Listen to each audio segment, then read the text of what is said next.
संयुक्त राज्य अमेरिका और चीन के बीच चल रहे वर्तमान व्यापारिक युद्ध में भारत अपना Latin America moment, Latin America क्षण बना सकता है, पा सकता है, क्रिएट कर सकता है, ऐसा मानना है रिचर्ड बाल्डविन का, जो स्विट्ज़रलैंड में प्रोफेसर हैं और प्रख्यात अर्थशास्त्री हैं। उनका ऐसा मानना है, उनकी ऐसी धारणा है। रिचर्ड बाल्डविन बताते हैं कि 19वीं शताब्दी में ब्रिटेन औपनिवेशिक शक्ति के रूप में इतना शक्तिशाली था कि उसने दूसरे क्षेत्रों को उत्पादन हब के रूप में उभरने ही नहीं दिया या भारत जैसे राष्ट्रों को भी औद्योगिकृत किया।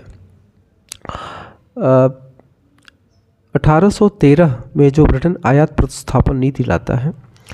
और उसके बाद भारत में जो रेलवे लाइनों का विकास विशेष करके दक्कन के क्षेत्रों में करता है, उसके बाद भारत की मैन्युफैक्चरिंग तो पूर्णतः चौपट हो जाती है। कारण कि ब्रिटेन एक तो भारतीय सामानों पर बहुत ज़्यादा टैरिफ लगाता है अपने यहाँ, दूसरे अपने सस्ते जो मशीनीकृत जो प्रोडक्ट्स हैं उन्हें भारत के कोने कोने में पहुँचा देता है और भारत से जो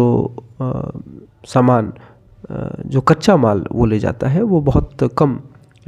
रेट्स पे ले जाता है,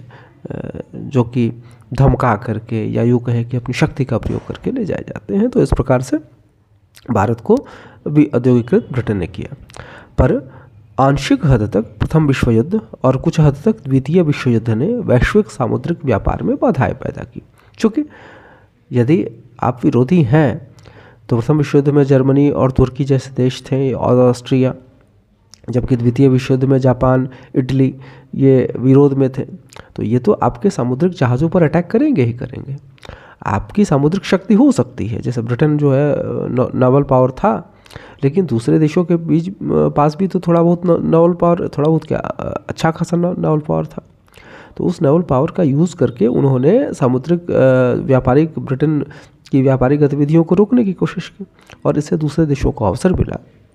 ब्राज़ील, अर्जेंटीना